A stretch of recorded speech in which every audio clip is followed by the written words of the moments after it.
ازيكم عاملين ايه؟ النهارده هبدأ اتكلم معاكم عن حاجة مختلفة شوية. اتكلمنا المرات اللي فاتت عن السيت اب بتاع الام ام بي، ازاي تعمل له سيت اب مظبوط، واتكلمنا عن الاتريبيوشن، ازاي تفهم الاتريبيوشن، واتكلمنا عن الاناليتكس، ازاي تبني اناليتكس فريم ورك للاب بتاعك. النهارده حابب اتكلم بقى معاكم على حاجة اكبر شوية واعمق شوية، الا وهو موضوع الاب جروث استراتيجي. لو انت دلوقتي بتشتغل على اب جديد، مهم جدا انك تبقى عارف انت بتبدأ، انت فين دلوقتي وهتروح على فين يعني.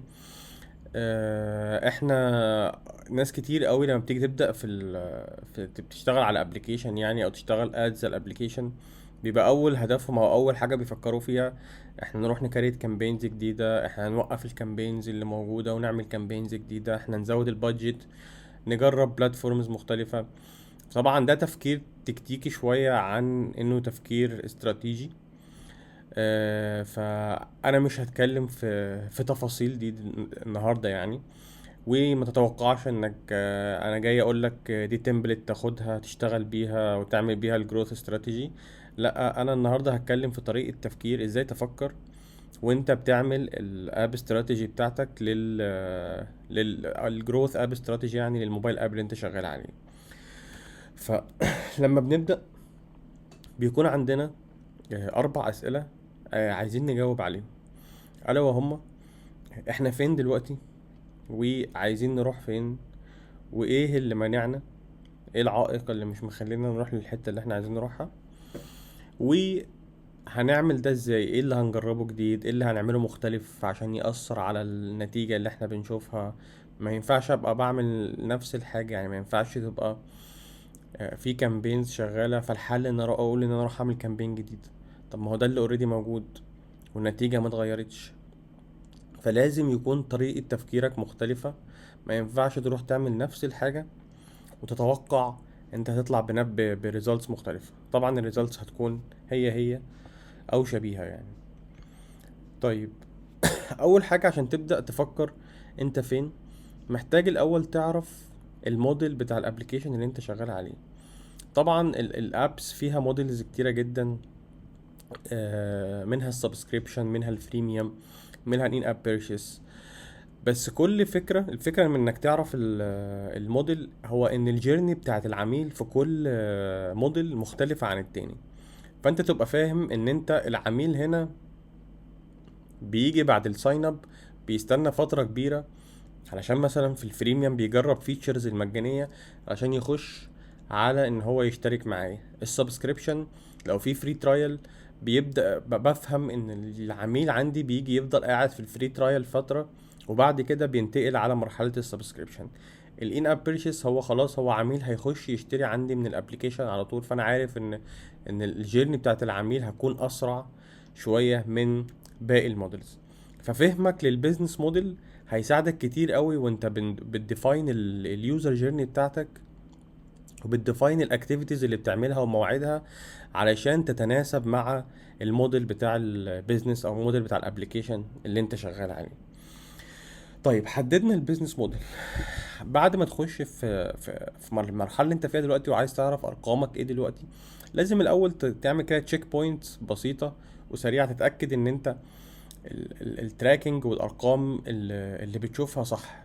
سواء جايلك من ام ام بي تتاكد ان السيت اب صح، سواء جايلك من داتابيز تتاكد ان الارقام مطابقه مع الارقام اللي بتشوفها في الادز مانجر، مع الارقام الريبورتس اللي موجوده في الام ام بي. تتاكد من كل السكان نتورك عامل ازاي، السي ار ام بتروح له الايفنتس مظبوطه ولا لا، الاتريبيوشن ويندوز معموله مظبوطه ولا لا. فانت في المرحله دي انت بتكريتيك اي رقم انت بتشوفه، اي رقم انت بتعتقد ان هو ده رقم غلط لحد ما يثبت لك العكس. فبتتأكد علشان توصل في الاخر كده ان انت خلاص في ماتشنج ما بين الام ام بي، الارقام اللي بشوفها على الام ام بي، ما بين الارقام اللي بشوفها على الادز مانجر، ما بين اللي بيجي لي من داتابيز. فخلاص اكون كونفيدنت انف ان انا اخش على المرحله اللي بعديها، وان ارقامي دي يعني ثابته وبتديني كونكلوجن اقدر ابني عليه. عشان لو بنيت على ارقام غلط فبالتالي هتطلع ريزلتس واناليسيز مش مظبوط. طيب بعد كده بتعمل ايه؟ بتبدأ تفرد الميتريكس بتاعتك كلها، بتاعت الابليكيشن. الابليكيشن بيصرف قد ايه، الكاك بتاعه عامل ازاي، الانستولز عامله ازاي، الكوست بر انستول عامل ازاي، الريجستريشن عامل ازاي، الاونبوردنج بتاعه شكله عامل ازاي، الكونفرجن ريت من انستول لريجستريشن، ومن ريجستريشن لبيرشيس عامل ازاي، ومن انستول لبيرشيس عامل ازاي، الاربو، ال تي في على الكاك، الريتنشن ريت، الرينيوال ريت او التشيرن ريت عامل ازاي، النيو يوزرز فيرسس الريتيرنينج يوزرز عاملين ازاي. كل دي حاجات لازم تفردها قدامك وتبص عليها كده مانث اوفر مانث عشان تفهم الترند، تفهم لو في الشهور، الشهر مثلا حصل فيه حاجه مختلفه فتفهم ايه اللي حصل هنا.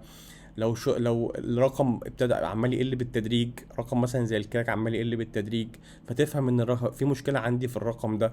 الرقم ده هي دي اللي عامله الازمه عندي، هو ده الموضوع، يعني هو ده الكاك، او هو ده سبب المشكله ان احنا مش عارفين نجرو في البيزنس ده. خليني اوريك كده مثال لارقام مفروده، بتورينا، تحكي لنا قصه معينه. هنا الابليكيشن بيصرف متوسط، ابتدى ب60,000 ريال، ب60,000 دولار من بداية الشهر، وصل لحد 160,000 دولار. فهو بيصل يعني في جرو بيحصل في الصرف يعني. نفس الكلام بيقابله جروينج في الانستولز. الاونبوردنج كومبليشن عم بيقل معانا شوية، فنفهم ان هنا في بداية مشاكل. نفس الكلام الانستولز ريجستريشن في هنا برضو عمال يقل معانا شوية. من ريجستريشن لبيرشيس برضو عمال يتحرك معانا، فمعنى كده ان الرقم ده شويه مش بينزل جامد قوي، هو يعني في مرحله ثبات، ستيبل الى حد ما. لو بصينا بقى نبص هنا على الرقم اللي هو الكونفرجن ريت من انستول لبيرشيس عمال ينزل معانا بشكل كبير. فهنا نزل من 7 لحوالي 4.6. النيو كاستمرز بيزيدوا معانا مع زياده السبند. الريتيرنينج يوزرز برضو بيزيدوا. الريتنشن ريت الى حد ما ثابت وكويس. الكلام نفس الكلام في التشيرن ريت، ما بيتغيرش، ثابت. الاربو بتاعنا ماشي برضو ثابت، بيزيد بحاجه بسيطه بس ثابت. الكاك بتاعنا طبعا بيزيد نتيجه الزياده، نتيجه الدروب اللي بيحصل هنا. ال تي في برضو عندنا بيزيد بشكل كويس، which is ان هو يقول ان الريتنشن ريت عندنا كويس. فالعملاء بييجوا عند الابليكيشن وبيفضلوا يستعملوه كتير. ال تي في على الكاك طبعا ما بيتضرب عندنا لان الكاك عمال يزيد. الام ار ار بيزيد معانا نتيجة الريتيرنينج يوزرز اللي بيزيدوا. فكده نفهم ان احنا عندنا مشكلة، 3 مشاكل: الكومبليشن ريت بتاع الاونبوردنج، الانستول تو ريجستريشن عامل ازاي بيقل معانا، والمشكلة الاكبر اللي هي من انستول لبيرشيس. فانا كده قدرت ايدنتيفاي مشكلة معينة هي اللي عامله لي البوتل نيك بتاعي ان انا جرو بالبيزنس ده. فالحل بتاعي دلوقتي ان انا ابدا افتت المشكله دي بقى لمشاكل اصغر او لاكتيفيتيز اقدر اعملها علشان احسن بيها الحته دي عندي، فبالتالي اقدر اجرو بالبيزنس واقدر احقق بيه ارقام كويسه، ان الكاك بتاعي يقل، ونسبه ال تي في تو كاك تتحسن. فبالتالي نقدر يكون عندنا فرصه ان احنا نسكيل عليه اكبر واكبر. طيب عرفنا ارقامنا، محتاج بعد كده تحدد انت عايز تروح فين. لازم تبقى عندك كده وجهة انت بتحددها بالارقام، انت عايز تروح فين. انت دلوقتي لو وصينا هنا احنا، الرقم اللي وصلنا له هو 2300 نيو يوزرز، طبعا مع كل المشاكل اللي بتحصل، مع مع الكاك اللي بيزيد، مع الكونفرجن ريت الضعيف ده. فانت هيبقى عندك الهدف ليه بقى، ليه لازم تكون عامل التحليل ده؟ عشان برضو لما يجي يتقالك انت محتاجين منك تحقق 10,000 نيو يوزرز الشهر اللي جاي. فطبعا لما هتيجي تبص على ارقام، ده رقم مش لوجيك. ازاي احقق 10,000 وانتوا اصلا كان اخر رقم محققينه 2300 مع المشاكل الكبيرة جدا؟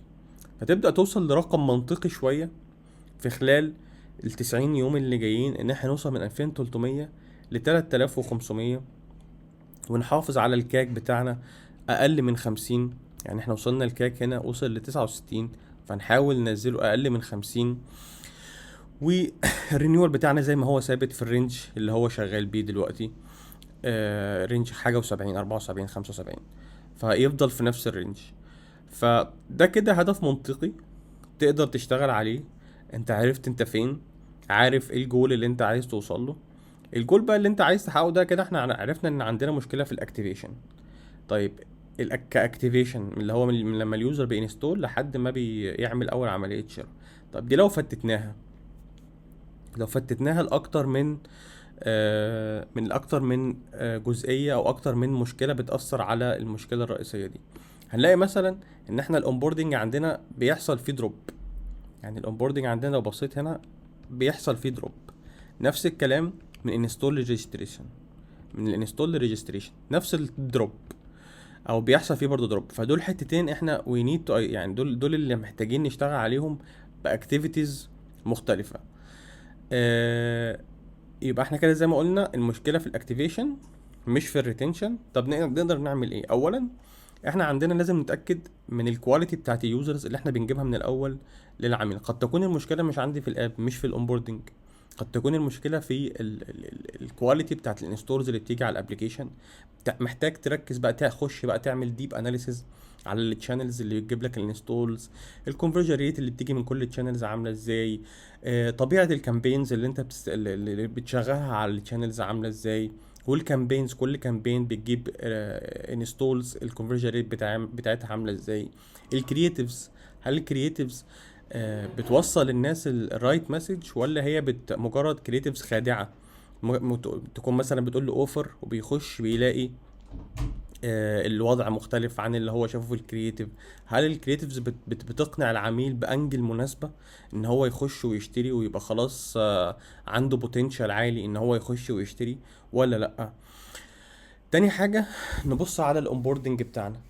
هل الاونبوردنج بتاعنا بيوصل للعميل للقيمه بتاعه الابلكيشن في اسرع وقت ممكن، ولا طويل ممل بيضطر يحط بيانات كتير، ما بيبقاش واضح له اليوزر لما بيخش بيتوه، مش عارف هو المفروض يعمل ايه عشان يوصل للقيمه بتاعه الاب. هل كل حاجه واضحه ليه ولا بيخش الموضوع ما بيكونش واضح، ما بيكونش ستريت فورورد. هل في مشكله مثلا في الجزئيه بتاعه ان هو يوصل من الريجستريشن للبيمنت. هل مثلا عندي في مشاكل في البيمنت، في بيمنت ايشوز، اتاكد ان البيمنت عندي مظبوطه، اتاكد ان السكسس ريت بتاعها كويس. فكل دي مشاكل علشان اضمن للعميل افضل اونبوردنج اكسبيرينس ممكنه علشان يبدا يوصل للقيمه بتاعه الابلكيشن بتاعتي في اسرع وقت ممكن. حاجه تالته برضو هو السي ار ام. هل انا بعد ما اليوزر بينستول، يعني واحده يعني يعني حاجه كويسه جدا في الابلكيشن او من جمال انك بتشتغل على الابلكيشن ان انت واخد جزء كبير من اتنشن العميل، انت موجود على الموبايل بتاع العميل. فهل انت بقى لما اليوزر بينستول بتقدر توصل له ببوش نوتيفيكيشن بعديها بفتره بسيطه او فتره كبيره على حسب الموديل بتاع الابلكيشن عشان تفكره ان هو يخش يشتري؟ هل تفضل وراه، تزن وراه لحد ما يخش ويعمل الاكشن اللي انت عايزه، ولا هو مجرد ما بينستول وبنقول له السلام عليكم؟ هل بتروح له باكتر من تشانل، يعني بوش، ان اب مسج، اس ام اس، واتساب، ولا بتستكفي بمسج واحده وخلاص وشكرا، انا مش كده، مش هقدر اعمل اكتر من كده تاني؟ هل المسج اللي بتروح له بيها دي اصلا مقنعه كفايه ان هو يخش يشتري وان هو يخش ياخد الديزايرد اكشن اللي انت عايزه، ولا انت مجرد بتقول له تعالى اتفرج على الابلكيشن، اهلا بيك ونورتنا وتعالى بص على الابلكيشن، وما بيبقاش فيه اي يعني اي كونفنشن في الموضوع او اي كونفينس في الموضوع ان اليوزر يخش ياخد الاكشن اللي انت عايزه. فلازم الحاجات دي تراجع كويس جدا وتتاكد ان انت، لان انت معاك اتنشن كبير لليوزر، فانت لازم تتاكد ان انت في كل حته بتروح له بالرايت مسج المناسبه ليه في الوقت المناسب ليه. آه خليني اقول لك مثال بسيط مثلا على الاكتيفيشن لسي ار ام. مثلا لو يوزر عمل انستول، لو يوزر عمل انستول فبتيجي تسأل الاول هل اليوزر عمل ريجستريشن بعد الانستول؟ لو لا، في خلال ساعة تبعت له بوش نوتيفيكيشن او ابلكيشن او ان اب مسج او ان الريتشابل، يعني لو هو متاح عنده، لو هو قبل يعني النوتيفيكيشن تمام.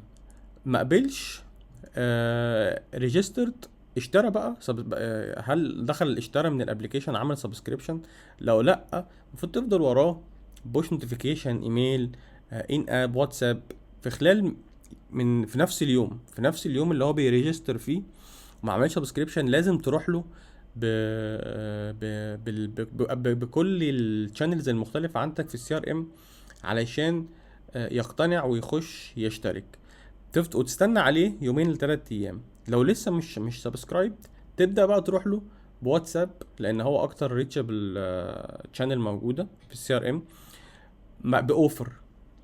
باوفر كويس كده، يقنعه ان هو يخش يجرب اتليست البرودكت بتاعك. لو ما اشتركش في خلال 7 ايام، خلاص، ده كده خلال 7 ايام اشترك تمام، ما اشتركش خلاص، يبقى حطه كده في سيجمنت تاني اسمه الوين باك اودينس، اللي هو الناس اللي هم بقوا دورمنت، اللي هم جم عندنا وفتحوا الابليكيشن وجربوا، بس هم مش حابين يشتروا دلوقتي، هم مترددين، هم بيفكروا لسه. فتروح لهم تاني بعد فترة، ليتس سي مثلا 30 يوم، تفكرهم بالابليكيشن عشان يخشوا يشتروا تاني، وتفكرهم بالاوفر بتاعك عشان يخشوا يشتروا تاني. ده من الحاجات. نفس الكلام برضو تعمله مع الاعلانات بتاعتك. هل انت في الاعلانات بتارجت انستولز بس، ولا بتارجت ناس عملت انستول بس انت عايز تزقهم للريجستريشن، وبعد ما عملوا ريجستريشن بتروح لهم بكرييتيفز مختلفه علشان يشتروا بعد ما عملوا ريجستريشن. فلازم برضو تسيجمنت اليوزر بتوعك في الاعلانات بتاعتك، والتارجت كل سيجمنت انت عامله ب السوتابل كرييتيف او انجل اللي توصل له بيها عشان يقتنع ويخش ياخد الاكشن اللي انت عايزه. ما تبقاش كل الكامبينز عندك عباره عن انستولز، انت بتحاول تجيب انستولز بس ولكل الناس. لا، حاول تسيجمنت اليوزرز عشان تحقق اكبر استفاده منهم، وتحسن الكونفرجن ريت اللي احنا شفنا فيه مشكله. بعد كده، بعد ما خلاص عملت بقى، يعني انت خلاص دلوقتي بنيت الجيرنيز بتاعتك، سواء على السي ار ام، سواء على الابليكيشن، سواء على الاعلانات، على الادز بلاتفورم، سواء شفت الاونبوردنج وعملت فيه التحسينات الممكنه او اللي انت شايفها ان هي هتحسن من الاكسبيرينس بتاعت العميل. تبدا بقى تفكر في اكسبيرمنت. الاكسبيرمنت دي طبعا ده موضوع كبير، بس انا هحاول الخصه هنا. الاكسبيرمنت هو ان انت خلاص بقى بتشوف، انا مثلا شايف ان انا عندي هايبوثيسز معينه، ان العميل المسج اللي بتجيله بعد ساعه لما بيسيب الابليكيشن هي مش مقنعه كفايه للعميل ان هو يخش يشتري. فجرب ابدا اعمل اي بي تيستنج، ابدا اشوف لو هجرب مسج مختلفه باوفر مختلف الوضع هيكون عامل ازاي. نفس الكلام في الاونبوردنج. انا شفت مثلا ان الريجستريشن بتاعي مثلا بطلبه بدري جدا، وده عامل بلوك للعميل ان هو يشوف القيمه الحقيقيه بتاعت البرودكت بتاعي. فابدا اديزاين او اخلي الريجستريشن بيج بتاعتي اخرها شويه، واشوف او اعمل اي بي تيستنج واشوف تاثير ده على الاونبوردنج كومبليشن ريت بتاعي يكون عامل ازاي. نفس الكلام في الاعلانات. ابدا اجرب كرييتيفز مختلفه لليوزرز مثلا اللي عملوا ريجستريشن وما اشتروش، ابدا اجرب اروح لهم بمسج مختلفه، بكرييتيفز مختلفه، بجرب الشانلز مختلفه عليهم، اشوف ابدا اي بي تيست افكار مختلفه للسيجمنت ده من اليوزرز، واشوف الوضع هيكون عامل ازاي، هل هو تمام ولا هل هو مش هيأثر، ولا هل الافضل ان اجيب الناس تعمل ريجستريشن من الاعلانات واخلي السي ار ام هو اللي يشتغل ان هو يحول الناس دي. مش افكتيف الاعلانات في الحته دي. فلازم بقى تبدا كل شويه كده يكون عندك هايبوثيسز معينه، وتبدا تعمل لها اكسبيرمنت واي بي تيستنج علشان تبدا تعمل ابليفت للكونفرجن ريت بتاعك. فزي ما انا قلت كده، زي ما قلت في الاول الجروث استراتيجي هو انا مش جاي اقول لك تمبلت معينه 1 2 3 تروح تطبقها، وده مش صح. الاحسن ان انت يبقى عندك طريقه تفكير صحيحة، طريقة تفكير تساعدك انك تعرف فين الجابس اللي عندك عشان تعرف تشتغل عليها، وتعرف تايدنتيفاي المشاكل فين عشان تقدر تحسنها، وبالتالي تحسن من المشكلة اللي انت شو طلعتها، وبالتالي يتحسن الاوفرول نمبرز بتاع البيزنس بشكل عام، او تقدر تعمل الجروث اللي انت عايزه يعني. بس كده، اتمنى الفيديو ما يبقاش طويل عليكم وتكونوا استفدتوا منه. شكرا لكم.